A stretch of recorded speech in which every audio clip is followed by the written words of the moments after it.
going on, everybody? Welcome to another episode of the Always Be Building Show. This is Puma Drew, my man Ben Winkler. How you doing, bro? I'm not bad, man. Nice, Good. pleasant Thursday. No complaints. Absolutely, man. We're just actually, yeah, exactly a week away from the draft that we just had, the NFL draft. A lot of content we've been pushing out as Dynasty Football Factory. So, guys, make sure you're staying tuned with that. Of course, if you're here watching now, you've been keeping up, so keep doing that. We today have a 2-round rookie mock draft with landing spots. So, of course, we've seen a whole bunch of, pre-draft stuff where guys will go depending on landing spots. Now that we have them, we're going to give you guys our top 24 picks after the draft, post-draft. So, let's get right into it with the first pick. I believe, Ben, you went first. Yep. Oh, just clarification to the settings, super flex. We'll throw a 0.5 tight end premium on there. Yep. Sounds good. And then go from there. So 12 team. Yeah, I had the 101, and this is like it's penciled in. It's been penciled in for months in advance, and really there was no landing spot that was going to change it, if I'm being completely honest, unless he got drafted by the Colts at 4 or something like that. And we were talking about some weird timeshare. Bijan Robinson is absolutely still the 101. Always is, always has been. He's the complete package. I'm not going to go out and compare him to Saquon because they're different players, but He's got that kind of fantasy production ceiling. He's an elite receiver. He does everything you want out of a back. He's super elusive. I don't think he's like the same home run hitter that Saquon was, but he's in that tier of prospect, and you're just not passing on him, especially in such a high volume rushing offense that he got drafted to in Atlanta. Absolutely. So Bijan Robinson is still the 101. Yeah, no, I agree. That's what I would have taken too. I can't really picture a different landing spot that would have been better than Atlanta, like all things considered. Like you can think about it beforehand, but now that it actually happened, it's like he could go, especially in redraft. Like I don't see how he's not at least considered a first round pick in redraft. I would agree with that too. Yeah. Like this is kind of like you said, not to compare him to Saquon, but Saquon got that first round treatment in redraft. Zeke got that first round treatment in redraft just because of the type of players they are and the amount of volume they could get year one, or that they did get year one, and how much Bijan could get. So definitely a great landing spot and great pick in 101. So I had the 102 and Ben's gem of the draft, and a lot of people's now, especially in this format at the 102. I'm gonna go Anthony Richardson, new starting court. Well, he's probably starting quarterback. I think he will of the Indianapolis Colts. Great pick by the Colts. Obviously, would they get him at 4 in the draft? Mm-hmm. And for a dynasty, this is a excellent landing spot for him. This is the perfect spot. He's got O-line, run game. He has weapons. They added pieces for him. Weapons wise, which we'll talk about in one of our picks later. So yeah, it's just a perfect spot for Anthony Richardson to develop. They're not expecting him to, take the Colts into the playoffs and go on a Super Bowl run because of how terrible they were last year. But they're still, still a couple years away. But Anthony Richardson's a really good start and really good super flex quarterback, especially with rushing upside. So I'll take him there. We spent considerable time in both of the last 2 episodes talking about how nice it would be for any quarterback in Indianapolis. Anybody. I love it. I love it. All right, for my 103, I went ahead and took Bryce Young, who is the other, in my opinion, the only other candidate that you should have as your QB1 in the class, with the landing spots factored in. I think Carolina is also a great spot. That was kind of where we also were hoping that people would go when we were talking about our ideal landing spots for all these quarterback prospects. And they did their thing this draft. They drafted a receiver in the 2nd round for him. They've already got the offensive line in place. And Frank Reich is a great coach. I think that him and Bryce will do some really great things. I'm not expecting Bryce to be a world beater by any means, but I know he's going to be a rock solid NFL player. I think he's going to be a great franchise quarterback for them. So yeah, I'll pass it back over to you. Yeah, absolutely. It's Bryce Young, great pick. Just a solid quarterback, lands in a not as ideal as the Colts, but that's a very close second for the range that they were projected to go in. So great spot there for CJ for Bryce Young. Mm. My pick at the 104 in this draft was CJ Stroud. Now, of course, we've also talked about him in our Young versus Stroud episode, our first one a couple weeks back. This was the spot that we're all talking about. Like, if he goes to the Texans, it's really not great, especially for him. Bryce Young might have been okay. CJ Stroud in Houston, we don't know, right? But all things considered, it's still CJ Stroud. He's still a baller, still a gamer. The team's going to need a lot of development still. And they, moved up and got the 103 and took Will Anderson. So they're just gonna build. They're not gonna try to do anything fancy with it and just Yep. go top quarterback on the board for them and then get a defensive guy. But Sort of an um aside, how did you feel about the trade up for Anderson? I didn't like it. I just felt like that was too like what trade up to the 103 for your future Future first. first and a second, I think. Yeah, like if you're trying to, they must really like Will and like Yeah. he's got to be a immediate like Hall of Famer type of caliber player in his Yeah, rookie pretty season in order much. to justify this because Yeah.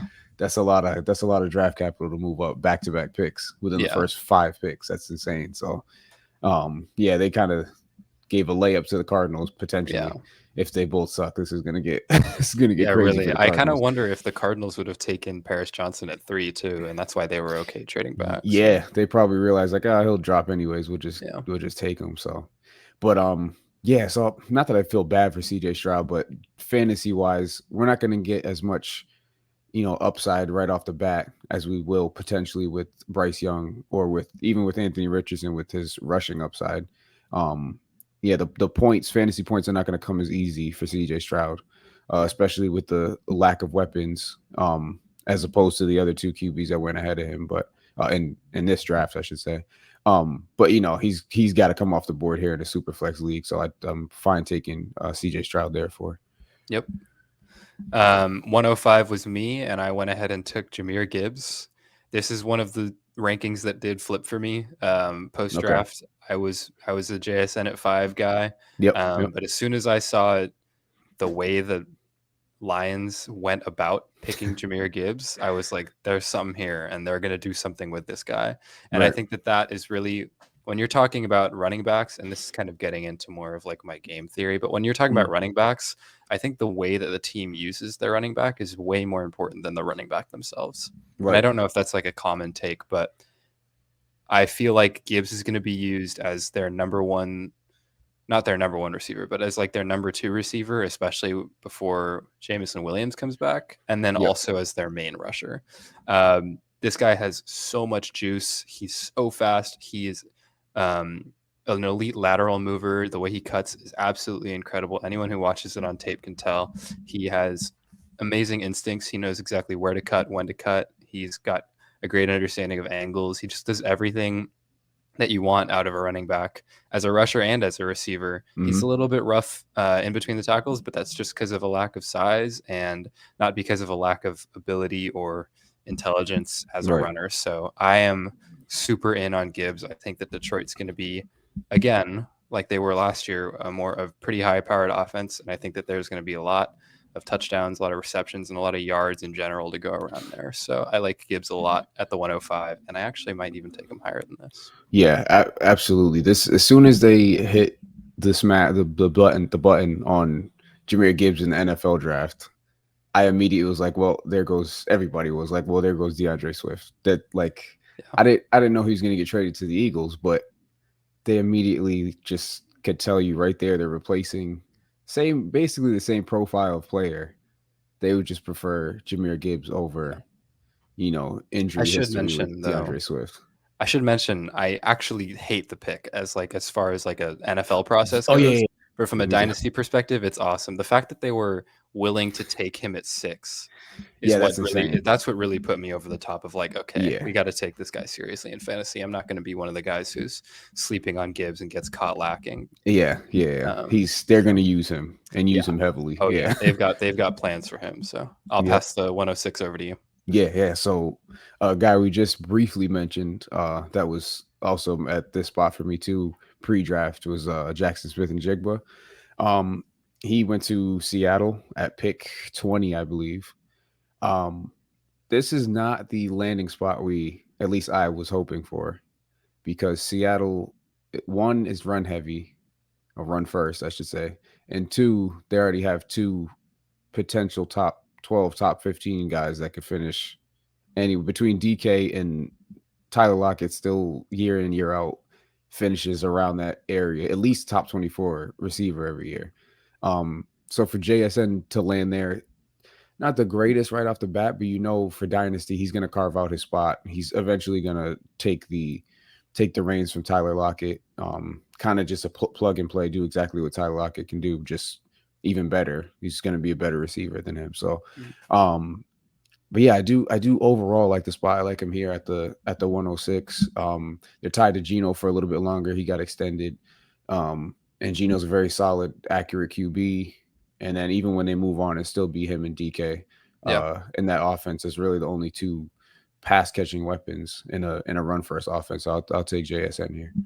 I actually don't really hate that landing spot. I think it's going to require a little bit of patience, but I do agree with you that if they don't wind up switching their methodology a little bit and like Yeah. throwing the ball a little bit more, there could be a little bit of a lack of volume. But Mhm. I like the pairing with Gino.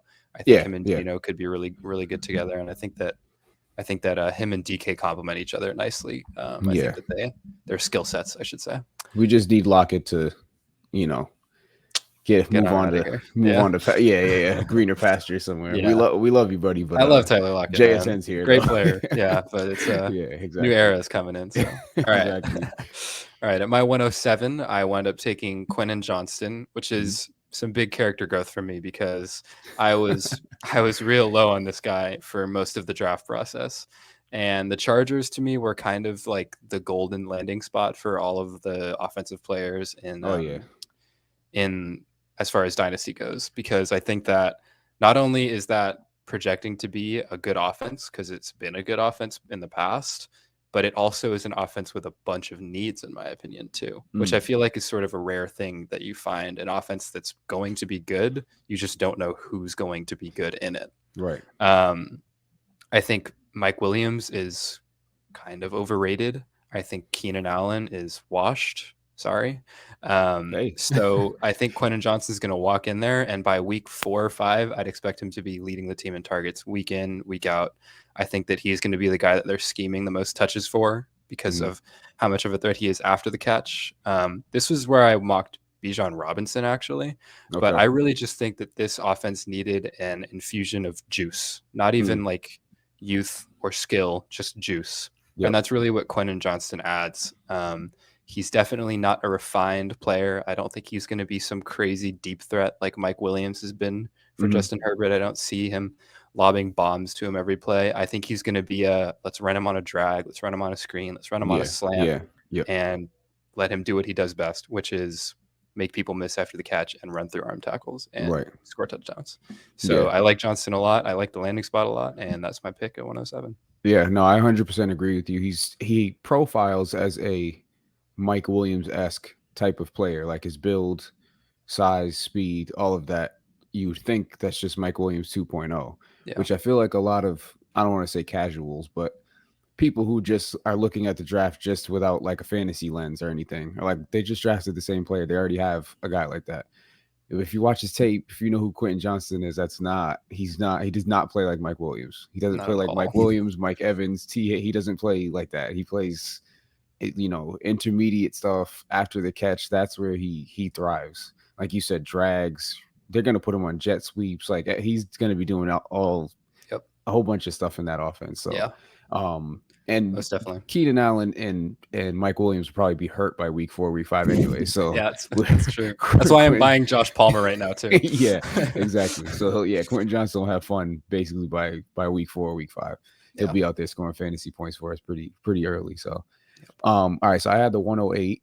We're gonna keep the receiver train rolling here, just like the actual NFL draft did. Mhm. And I'm gonna go with Jordan Addison of the Minnesota Vikings. This was my dream landing spot for Jordan Addison in particular. Anybody I knew the Vikings, I thought the Vikings were going to take a receiver regardless, but if I had to pick a receiver, it would be him alongside Justin Jefferson. And the reason being is because he's an excellent route runner. He's not a burner, but he can literally get open anytime he wants to. And if that's the case, he's going to have the second best or third best defense on him at all times if Justin Jefferson's on the opposite side. So he's going to be able to get anything he wants basically on that other side. He's obviously, I'm not saying he's Justin Jefferson, but he is going to take what Adam Thielen was able to do and do that like times five because of the type of receiver that he is. So I got a whole bunch of shares of Jordan Addison in all the rookie drafts that I've done so far. For Um, sure.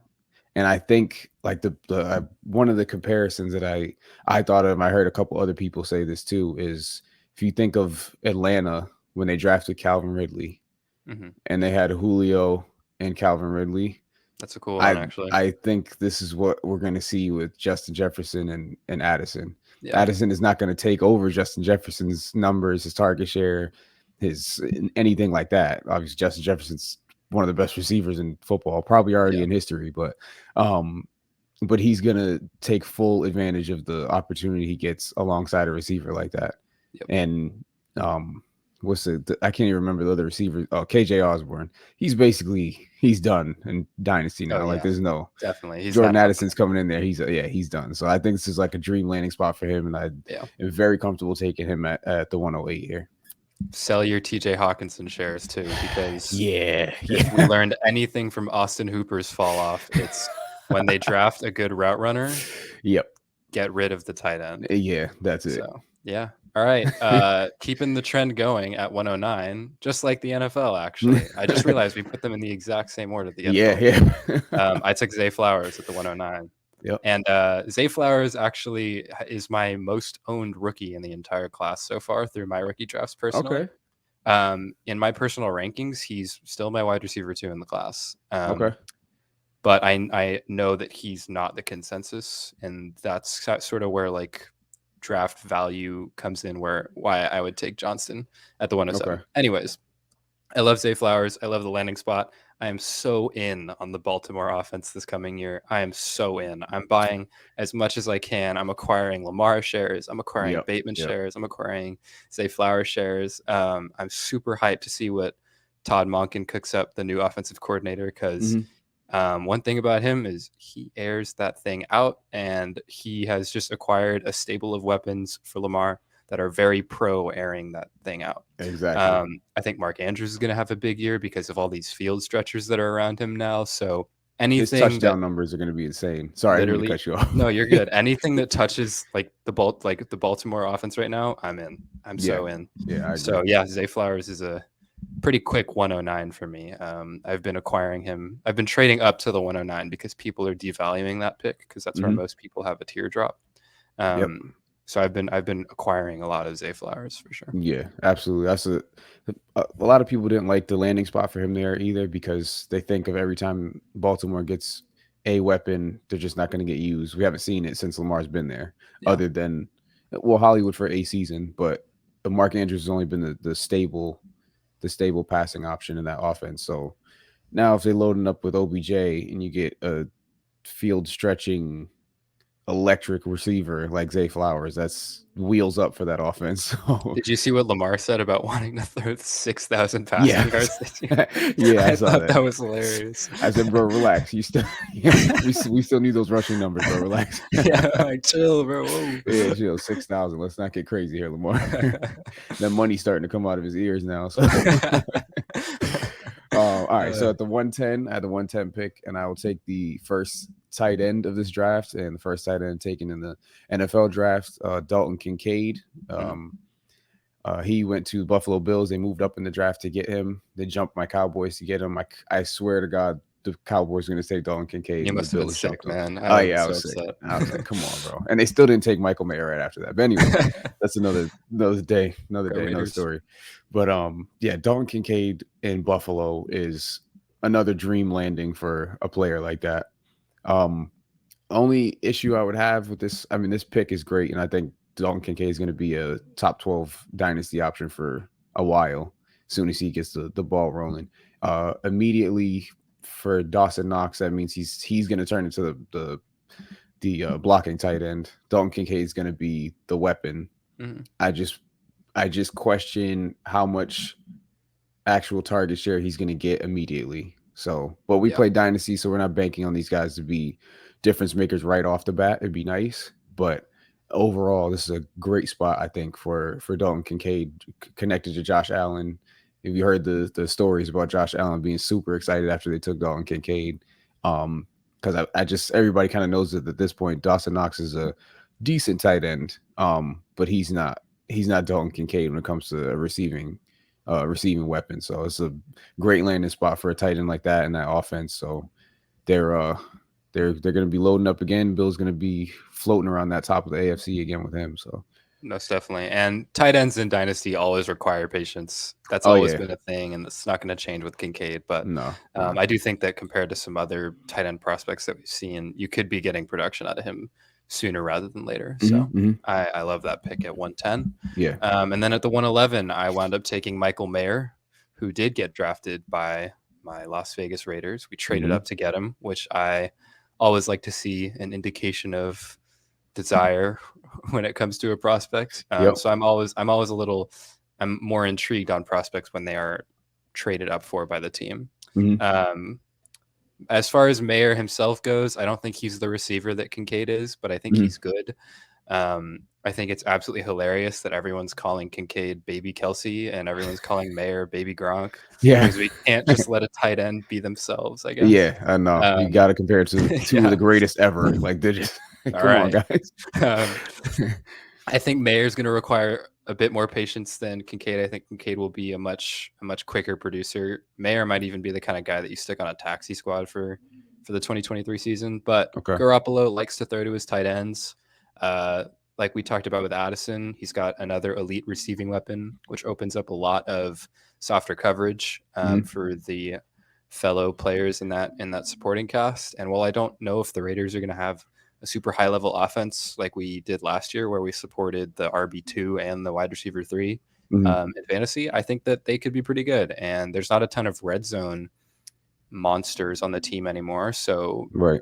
Mayer could just turn into that kind of guy where he puts up maybe a 7 or 8 or 9 touchdown season in 2024. Yeah. So Mayer was my pick at the 111. Again, I'm not expecting immediate production, but that's, I feel like, a good value pick, especially with the tight end premium. Yeah, absolutely. Here's where I disagree with you. I actually think Michael Mayer is going to have a offensive impact much sooner than we think. Okay. Um, and here's why. I feel like at least compared to Dalton Kincaid, he's going to be on the field. I feel like much more than Dalton Kincaid is That's early true. on. So and especially because he's a superb blocker, they're a run heavy offense. Yep. I feel like they're going to have Michael Mayer on the field a lot. So in any of those safety blanket throws, any of those Devontae taking him out, Jacobs, doing some type of wheel route or something like that, Yep. Michael Mayer can get open when he wants to. He's not a crisp route runner, but he's Doesn't gonna really need be. to be. Yeah. Yeah, exactly. He's gonna be out there a lot. There's no more Mac Hollins there. God bless For Matt as like Collins. That as was like a such an tall era a for us. tall downfield target. Like, yeah, he's not Yeah. he's not going to be there. I don't anticipate Jacoby Myers being that big of a factor to um either of these passing weapons in this And offense. So then I his like think one career touchdown. yeah, exactly, exactly. So I think we could see Michael Mayer have a decently reasonable rookie season for a tight end. You're gonna Just talk me into it, man. yeah, just compared to Kincaid because they do already have Dawson Knox under contract. They just paid him Yeah. last year, so I don't think he's completely phased out with Dalton Kincaid being added into the offense. Yeah. So I could see Mayer. He's kind of the only show in town. They moved up to draft him. I think he's going to be on the field a lot Mhm. more than we think, and I think he's going to put up better numbers rookie season than Kincaid right off the bat. That's definitely I a mean, pretty spicy take, but yeah, I, I I, think I I yeah. get the reasoning there for sure. Yeah. So, but yeah, great pick there. Obviously, Thank I you. had the go ahead. Oh, you said Oh, I thank said you. thank you. I had the 112. Yep. And obviously this was the talk of the draft. Everybody was saying he got shown on the camera 37 million times Poor because he guy, was not man. getting drafted in the first round. Kentucky quarterback, Connecticut's own Will Levis. Yeah, dropped out of the first round, went very early in the second round. Titans moved up to get him, but he'll be landing in Tennessee and battling it out with Ryan Tannehill and Malik Willis. All this means for me, especially in Superflex, he's going to be the starter eventually. I think that's just the end of the road for Malik Willis. Like we Yeah. can kind of throw that project away. Unfortunately, love Malik, but even last year we were just like, this is not. He fell so far that I was Yeah. like, okay, there's no way. But yeah, so he's kind of done. Ryan Tannehill, the minute it gets bad out there, or if they start tanking, or anything, if they're completely out, which in the AFC, I don't anticipate them doing anything drastic. They're Yeah. kind of in a rebuild anyway, so I think he'll be starting at some point next season. And if they set him up correctly, he can be a valuable dynasty player as a Definitely. QB2 in a super flex spot. Um, the first round draft capital he didn't get, but early second round for a QB of his caliber, his size, he's gonna be all right. He's not gonna be a world beater. We've talked about him before on the Richardson versus Levis discussion we had a week ago, but I like the landing spot. He's got Treylon Burks, he's got Chiggy to throw to. Obviously the running game if Henry stays there for a while. They drafted Tajay Spears, so hopefully he turns into something when Derrick Henry's gone or retires, whatever the case is. So I think he'll be all right. I don't mind taking him at the last pick of the first round. It's Yeah. still if it's super flex, I'm taking the shot on Will Levis. He is talented, contrary to popular belief. So Yeah. They've got Skaronski that they just added to, so they're showing right, right, some willingness to invest on the offensive line as well. So yep, I definitely absolutely. don't hate Will Levis' situation much at all. The No, real no, answer for the 111, 112 is flip it for a 2024 first if you can. exactly. Um, anyways, yeah, here at my 201, I wound up taking Kendre Miller, who is my personal RB3 in the class, Okay. over Charbonnet, over AK, and over all of them. Hmm. With Miller, it really boils down to opportunity, where I think that he's, of those three, is really the only guy who has a clear, or he has the clearest path of those three to getting the RB1 role on his team. I think that Okay. Akane is probably going to be a gimmicky guy, and I think that his return ability boosted his draft stock a bit, and I think Hmm. that people are underestimating that aspect of it, that maybe they didn't take him in the third to just be their RB1. Maybe they took him there because of the versatility that he brings. And I think that when you have guys like Mike McDaniel, we've seen the amount of Shanahan tree guys who take running backs in the third round and then they end up being like a total gimmick. And Hmm. I'm a little worried about that with Akane. So I'm avoiding him at his current cost. If he Okay. slides to like the 203, 204, I'm scooping him up there, but I'm not trying to just bash on Akane here. Anyways, Kendre Miller, I think, is a good player too. Um, I think that he's got great power. He has an RB1, not an RB1. He has a workhorse body, I should say. Oh yeah, Um, absolutely. he's obviously not the receiver that we would like your RB1 to be, but I think that in the growing age of no more workhorse running backs, you kind of just have to take the guys who are really good at one side of the thing, because I think that everyone is moving towards um, not even like a full committee, but just like a dynamic duo at running back, where they Right. have one more third down receiving back kind of guy, and then one power runner who gets the goal line work. Yep. Both are equally valuable, not equally, but both are similarly valuable, I think, in Dynasty. And I think that Kendre is going to be a really high level uh, downhill power running back for a long time. So I Yeah. like the opportunity that he's got. He only has to beat out really Jamal Williams. I think Kamara is on his way out of New Orleans. Hmm. So yeah, Kendre, I think future Saints RB1 and my rookie RB3. Yeah, no, I agree. I like this pick here, especially if we get any type of suspension news for Alvin Kamara. Yeah, It's going to be, obviously Jamal Williams is there with getting his 35 goal line carries that he'll get like he did in Detroit. But not anymore, man. I swear to yeah, not God. anymore. Yeah, it's done. It's done. But yeah, I love the Kendrick Miller pick. He's only 20 years old too, bro. Yeah, He's got if he doesn't see, RB1 production or snap share in the first year and a half, it still doesn't matter. Like say he becomes a starting running back in 2025, he's 22 years old, bro. Like it's insane Crazy. how young he is. He's Yeah, so young. and he's really really good. So Yeah. I like that pick. He beat out Um, Zach Evans for that job, so yeah, exactly. another NFL running back there. Another exactly. And Zach Evans left and still got beat out as soon as he got to Ole Miss. But anyways, again, another another story for another day. I had the 202 and I took Bryce Young's new shiny toy for Carolina and Jonathan Mingo, uh, wide receiver out of Ole Miss, who played with Zach Evans. Sorry, just keep hammering the Zach Evans jokes, um, but Jonathan Mingo has the prototypical build for a wide receiver one.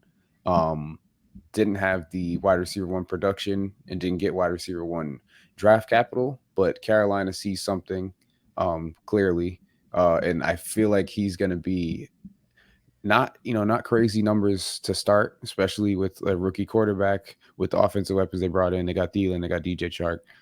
Um, but I feel like he's going to carve out a nice little spot for himself, especially if Thielen's on the way out. He's going there for veteran depth and to get keep Bryce Young comfortable. Um, but I think he's going to be one of those go-to players for Bryce Young. Obviously, I'm not putting him ahead of any of the receivers we've already drafted in this mock, but I really do like the landing spot. And Mingo is a really good alpha type of receiver. That's how he plays. He plays true to what his build is. 6'2", 2 something, can go up and catch it. Not a burner, but can get down the field and body up and get the jump balls. So he's a really good downfield weapon for Bryce Young. So I like this spot here for him. Yeah, I like Mingo a lot. He's very intriguing to me.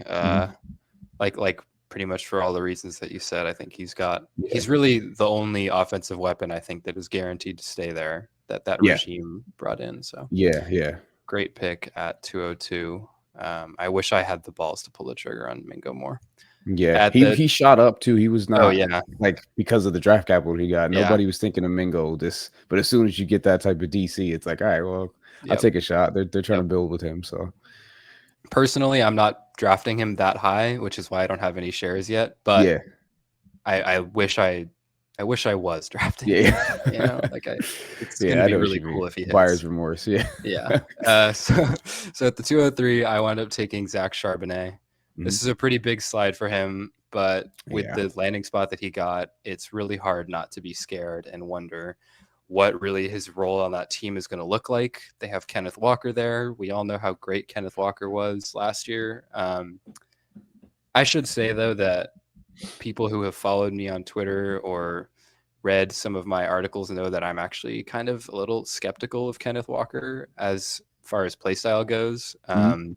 I really don't like his running style a lot of the time. I don't like how he bounces stuff to the outside so much. And it's really annoying that it works so well for him because of the athlete that he is. But I just don't think that long term it's a sustainable style for him, which is why I kind of have a feeling that Charbonnet could end up taking a bigger role than Kenneth Walker owners and fans are hoping for. And I think that this could end up being closer to a 50-50 split than we realize.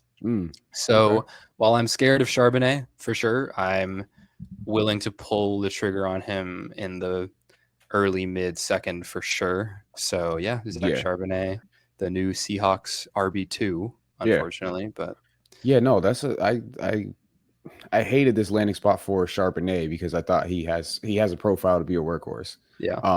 But in this type of offense with Kenneth Walker, they basically went at the same spot in 2 separate drafts. Second round, pick 30, whatever pick they went. I feel like in this offense, because of how much they run, we could see from back in the day, like when the Panthers had Jonathan Stewart and D'Angelo Williams, and they both rushed for 1,000 yards. I'm not saying they're both going to rush for 1,000 yards, but we could see that type of split where it kind of doesn't matter which one you have. Like, I think pretty early on, we could see that turn into, it's a split backfield, but the upside for them, the opportunity share, all of that. The 2 kind of different running backs. Zach Charbonnet doesn't really, bounce out and hit home runs as much as Kenneth Walker does, but he can definitely read holes and take he has more of a cerebral read when it comes to playing running back. He's a Kenneth much Walker's better just receiver too, which I and he's think a is better going to be receiver, big for much better fantasy. receiver. Yeah, yeah, yeah. Yeah. So, and I think he'd be a little bit more efficient in between the tackles as opposed to Kenneth Walker. He's looking for a home run hit every single time he gets the ball. He gets stuffed at the line a lot. If He it's not does. there, if he gets the window, he's gone. Like Mhm. nobody's catching him. But so they're similar profile, similar build. Charbonnet's a little bit bigger than him, but I think they do have two different styles, and it'll complement the offense as a whole pretty good, and then will allow both of them to succeed to a degree. Not the Yeah. greatest for us as dynasty players, but um, I think it will work. It will get production out of both of them. So I like that pick there. Yeah. The one thing I will mention is I was thinking about this today about putting a poll out about this. I think that Kenneth Walker took a much bigger hit in value than Zach Charbonnet from the landing Yeah, spot. And I think it's yeah, not I even agree. really close. So Yeah, I'll I put agree that with that. poll up. I'll put that poll up after we Yeah, finish this up. I'll get on there and vote. Um, so yeah, you took Charbonnet. I had the Mhm. 204, and I actually did take Devon A Chain right here. I understand what you're saying. Like this could go complete San Francisco running back, you know, third round, fourth round, fifth round pick guy, just kind of in a cluster of running backs they already have. The only difference I see with this is that they have two running backs in Jeff Wilson and Raheem Mostert who are kind of beating the odds when it comes to age of fast running backs, especially Mostert. I think he's 31. I don't So know how he's and still I what don't he get it. I is. don't know he's that fast either. Like Yeah. how long have you been playing football that you're still one of the fastest running backs in the league No at 31? idea, man. That's crazy. So between those two, they kind of do the same things at this point for that Miami offense. They do run a fair share and they take the home run hits with Waddle and Tyreek Hill. Um, but I see Devon A Chain being able to take over one of those roles.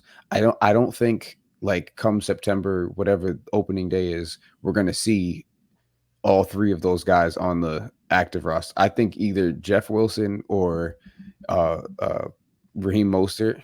It's probably Wilson that will either get cut or move on or sign with somebody else. I just don't see Yeah. all three of them because they're literally the same style of, or they have them on that team to do the same exact thing: speed, catch the ball from time to time, get out on out routes from the backfields, just stuff like that, gadgety stuff in general. Yeah. So I can see Devon Achane taking a leap. Not, I wouldn't say early because they do have two running backs already if they do end up staying, but he's the type of play, like he is pure speed. Like like Tyreek Hill and Jalen Waddle are fast. Devon Achane is like literally has Olympic speed. He's like a Um, good runner too. and Like he's I exactly, will say. yeah, he's small, but he is an actually good running back. He's not just a little dart throw like Yeah. I can't even think of anybody that was like that, but it's off the top of my head. But he can actually play football. He can read holes and gaps and everything. He's a good Yeah. running back. Um, so I'm comfortable taking him here. The team's young offense is really good. And I think he's good enough that he can add a little spark if one of those guys are injury prone too. Mostert, I've drafted him so many times in redraft. Like, oh, he'll be my RB2. Week 3, he's gone for the season Yep. for like 3 Literally. straight seasons. No, I was like, yeah, you got exactly. to be kidding me. So I feel like A-Chain can get in and get some snaps really Yeah. early in his career. And if he holds on to it, if he shows enough explosiveness in the Mike McDaniel offense, I feel like he could stick around for a little bit and be a really good PPR weapon at the running back position. So I'm fine. Takes a little early in rookie drafts for me, but I'm fine taking him. I feel like if we were with 12 guys, I feel like somebody else might have snuck in and got him for me Yeah. here. Oh, So he'd be gone by yeah, now. I'd rather scoop him here while I can. So Yeah.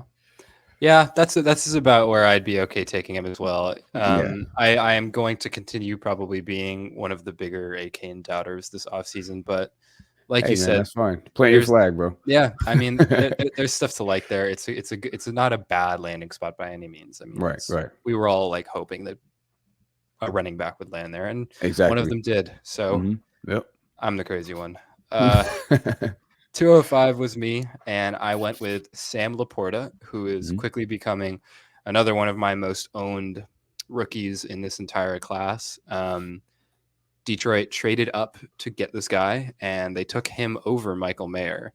Hmm. And as soon as he did that, as soon as they did that, Laporta became pretty quickly a candidate as like a tight end 1B alongside Kincaid for me in this class.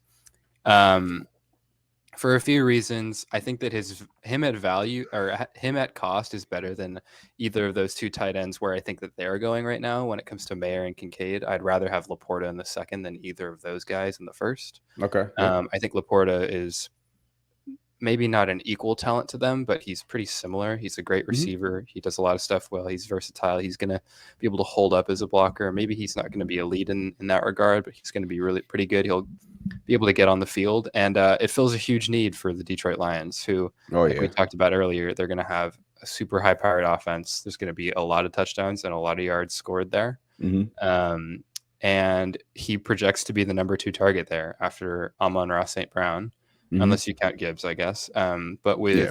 with Jamison Williams suspended, there's a chance that Laporta comes in, establishes a great connection with Jared Goff, and winds up being a beast all year. So I Yeah. love Sam Laporta here in like the mid to back end of the second round, and I'm acquiring a whole lot of him. Yeah. No, that was a great. That was actually the first good pick I thought Detroit made in the NFL draft. They Uh, had such a weird class, yeah, it man. was a weird. Yeah, it was I weird. saw someone like tweet out that they like moved all the picks around and they had like Branch go at 12, Uh, Gibbs go at 18, and then it was like Laporta at 34, and then Jack Campbell at 45. And they were like, this is actually a great draft yeah. class if you Now it just think makes about sense. it a little Yeah. bit. Yeah. Exactly.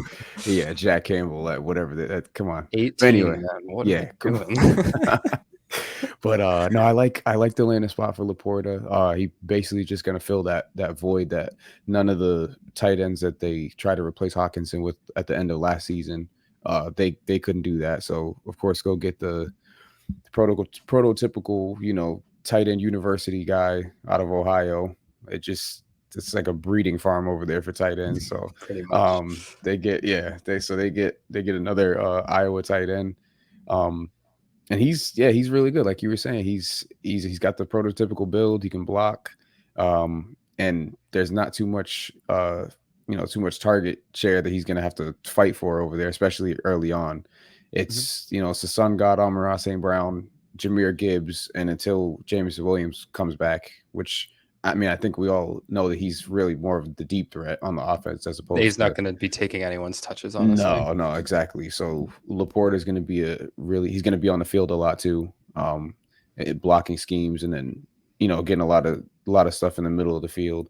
So that's a great pick right there. I don't like him, better than Mayer or Kincaid as a tight end or even really landing spot, but that's a really good offense. So he should be able to produce for a while in Detroit. Yep.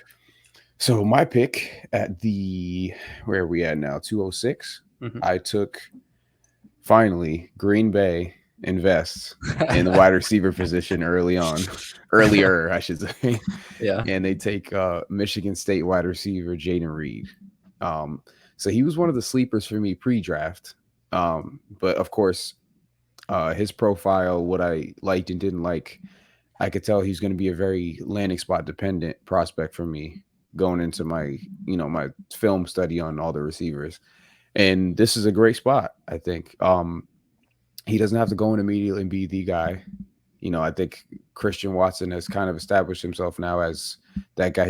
He's a big play receiver, but as of right now, he's wide receiver 1 in Green Bay. Especially with Lazard and Randall Cobb being gone and Aaron Rodgers, obviously. So it's Watson, and I think pretty early on we're going to see Jaden Reed, kind of take out Romeo Dobbs in Don't the sleep on Romeo Dobbs, man. in the pecking order. Don't sleep on is Romeo that is Dobbs. that your guy, bro? Not. I mean, I like him, but Yeah. But I just feel like Green Bay's they got him to use him. I think Dobbs is gonna end up being the wide receiver 3 in that offense, and Jaden Reed will slowly start to swap that 2-3 role for him. Yeah. And give Jordan Love some passing weapons at the receiver position.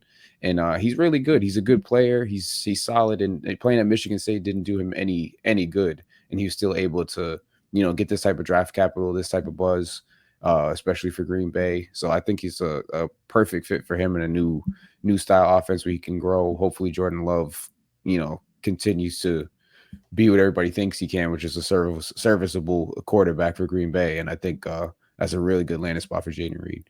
Yeah, I like the landing spot too. This is pretty high for Reed, I would say. No, it is. It is. Probably higher than I'd be willing to take him, but Hmm.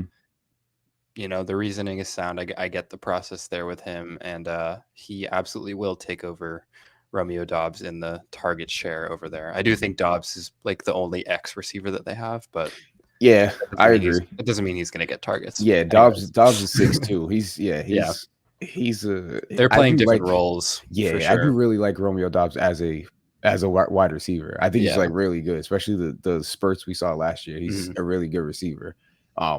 I just think Jaden Reed's going to play more of that. He's going to get peppered, I think, Yeah. once Jordan Love gets comfortable. Yeah. I He could he see it plays for that sure. type of he's kind of all over the place, high reception numbers, stuff Good like that. separator. Yeah, he's a good separator. So I could see him, carving out a nice, comfortable fantasy area for himself to be just one of those go-to targets for Jordan Love. For sure. Yeah, at 207 now, I selected Marvin Mims, who got taken by the Broncos, I believe, in the back of the set. Or no, it was the top of the third, I think, Yeah, technically. yeah. Um, this was another guy who got traded up for, which is becoming a Hmm. trend for all of my picks here. Um, I think that Mims has a pretty good shot at getting a pretty instant role in the Denver offense.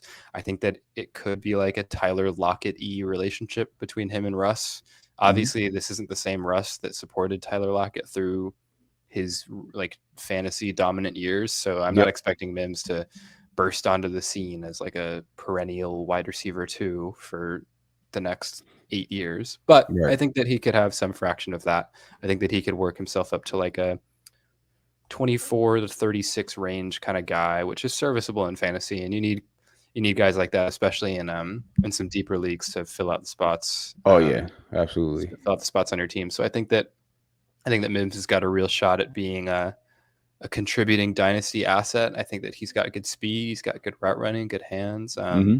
A pretty typical deep threat. He's not going to be able to take a hit worth a damn, but neither did Tyler Lockett. So Right. I think that there's a world where Mims becomes kind of a steal here in the mid to back end of the second round. Yeah, absolutely. He's not going to have. I don't think he's going to have too much of a problem carving out a role for himself either, Yeah. because they're going to be moving on from one or two of those receivers over there in Denver. Yep. And Russell Wilson is extremely accurate. So, type of player like him, he can just get thrown open at that point. He doesn't need to, win jump balls or do a whole bunch of one-on-one coverage type stuff. He can get thrown open in an offense like that. So I think that's a really good spot for him. He's going to take over one of those roles, whether it's Judy's or if they move KJ Hamler, whoever it is, Yeah, he'll carve out a spot for himself. definitely. Okay, so I took another Green Bay passing weapon who they just keep peppering Jordan Love instead of Shout Aaron out to Jordan Rodgers when they Love, have man. Here he comes. The exactly. people are not ready. No, they ain't ready for him. Don't let the DFF So guys hear this. They're gonna yeah, hate. They're gonna exactly. hate how much we like Jordan Love. Oh man, it's hilarious. But yeah, so they took Luke Musgrave, tight end who really did not play a whole bunch of football collegiately. I think he had 47 receptions in his total, like in his career, basically. Like he There's a lot had of weird tight end prospects in this yeah, class, there man. is. There is a lot of weird ones. So Luke Musgrave falls in that category as a weird prospect, but his profile and his actual talent is insane to me. I think he has the highest upside out of any of the tight ends in this draft class. Draft class is very deep, Mhm. but I think he has the highest ceiling, especially landing in a place where they have no answer at tight end. Now, I don't like that they for him. I don't like that they took was it Tucker Kraft, Yeah, another that was tight end in the like in the draft. fifth or sixth or something. Yeah, in the fifth. Yeah, so they're either gonna like we can't tell yet. It's way too soon. Obviously, it's right after the draft, but one of those guys is going to be more of the blocking tight end, and the other was going to be the passive weapon. If I had to guess, it's going to be Musgrave, which is why I justified taking him in a dynasty draft at this point. But he's like, if Jordan Love is who we think he is, or what this offense could be, I feel like he's gonna. I don't know about a top 12 guy, but at this point, if you're in a tight end premium, if he ends up being tight end one on offense, then he's a really good receiver. So I'll take a chance on a athletic big receiver with little to no competition in the receiving aspect of the tight end spot over in Green Bay. Yeah. The dynasty landscape was in desperate need of some youth at tight end. So Yeah, guys like absolutely. Musgrave, who like might not be top 12 guys, but will be like decent like 10 to 15 range Hmm. producers. They're a very welcome addition, I feel like. Exactly. We'll take. So There's a reason where everybody's moving towards tight end premium, and yep. it's because there's no tight ends. Yeah, So there's literally none of them. anything we can get, we'll take. It's really bad. All right. At 209 for me, I went with the new Bears running back, Roshan Johnson, who they took in the 4th round. I don't like love this landing spot, but it's better than what the rest of the running backs got. In all of my Yeah, draft coverage, I was talking about how this year felt like a running back purge because I had so many guys who I liked from like RB3 on down in the class, and yeah, so many of them got yep. absolutely wiped out over this past weekend with day 3 draft capital and just winding up being handcuffs. Roshan Hmm. Johnson to me is not one of those guys because I think that he got on the higher end of the day 3 draft capital. He Hmm. almost snuck into the 3rd, not quite. Yep. But the real prize here is that he has a shot at a starting job Oh because yeah. I like Deontay Foreman and I like Khalil Herbert, but I think that Roshan Johnson could easily um, outperform those guys and wind up being the leading rusher. I think that this is there's a very real chance that all 3 of those guys wind up just splitting work pretty much evenly. Yeah. But this projects to be a top 3 rushing offense in the entire league. Hmm. Um, so if you can buy into that at the back end of the second, might as well do it. Rashawn Johnson's a good receiver. He's going to get red zone work. He's a talented back with not a lot of tread on the tires, thanks to Right. being back up to Bijan for so long. Yep. Yep. So you got fresh legs and you've got good hands. I'll take it.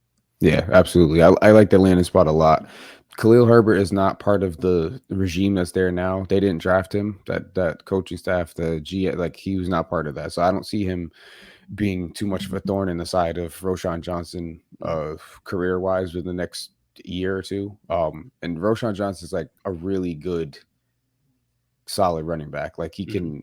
he's Super well powerful. rounded. He He does knows. Yeah, everything. exactly. So, and the fact that he's even being talked about rushing alongside Bijan Robinson, who could very well be everybody's like RB1 in Dynasty, not rookie, like RB1 in Dynasty. He That says a is. lot for Roshan Johnson. Yeah. So the fact, yeah, he's showing out in that offense next to him. He's a good running back. So Yep.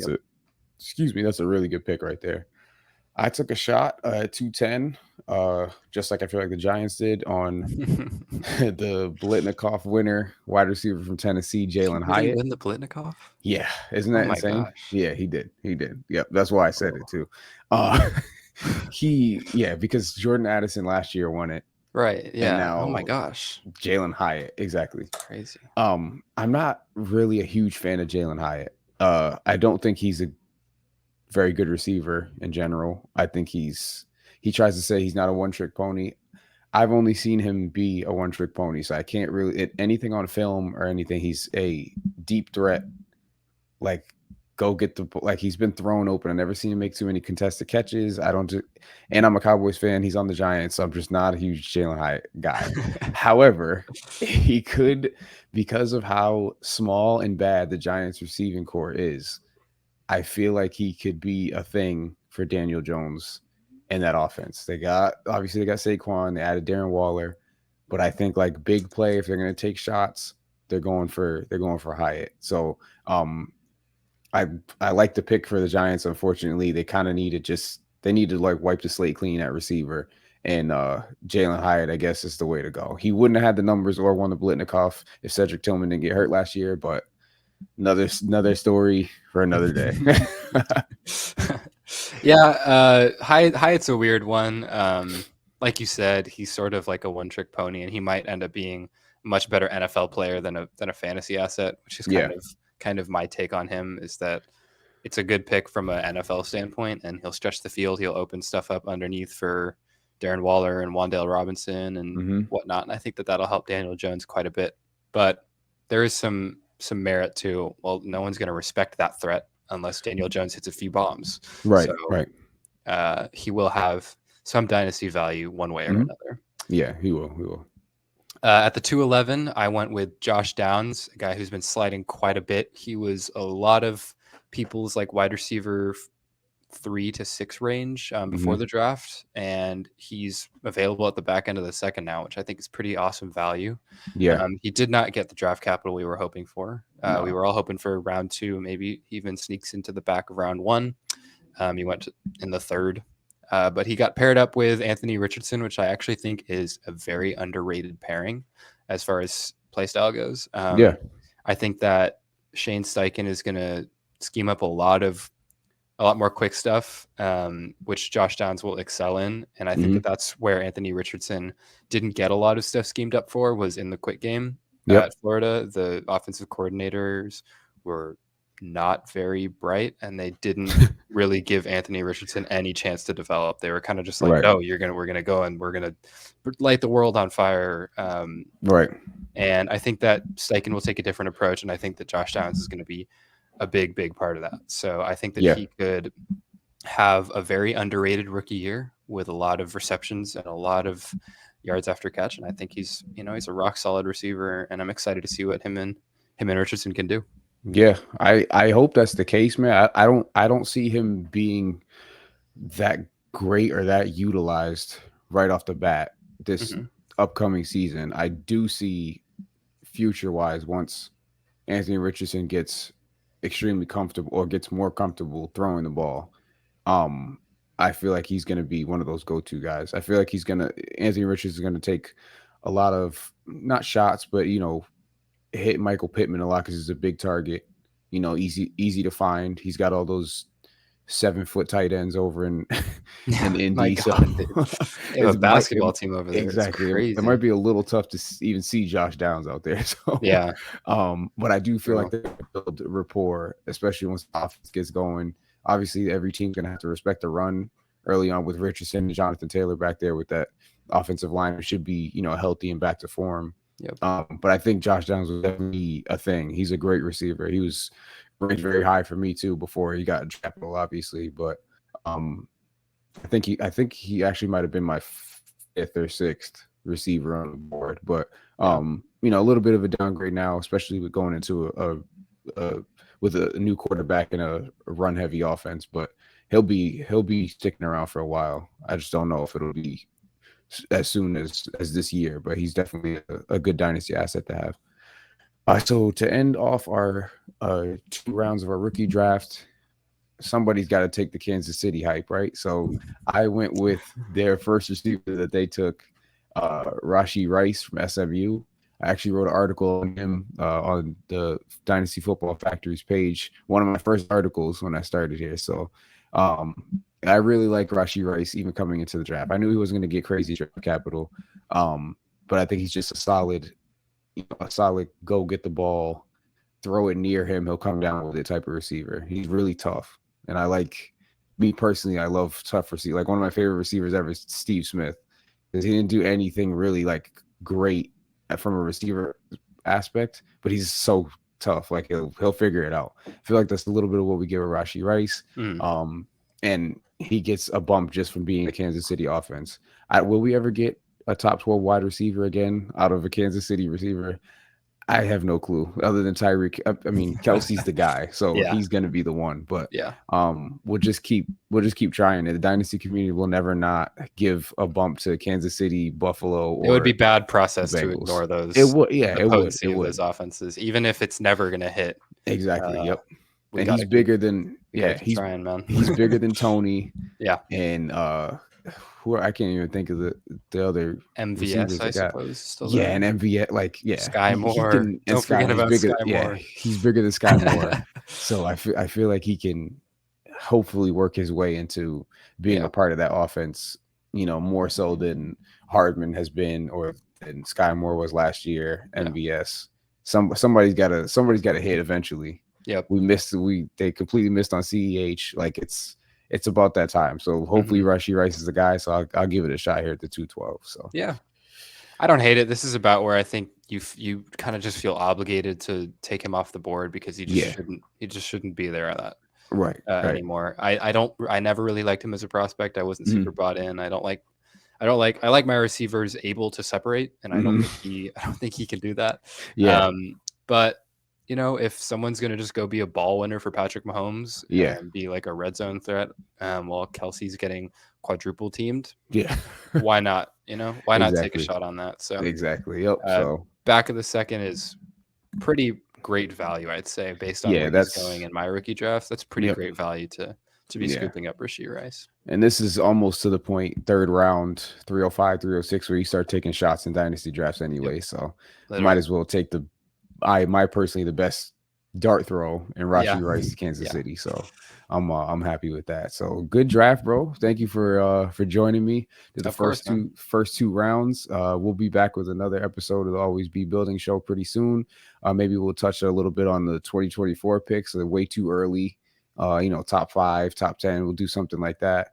We'll jump back in. If you guys have any suggestions, leave them in the comments for anything you guys want us to talk about over the spring and the summer before football gets back into the full swing of things.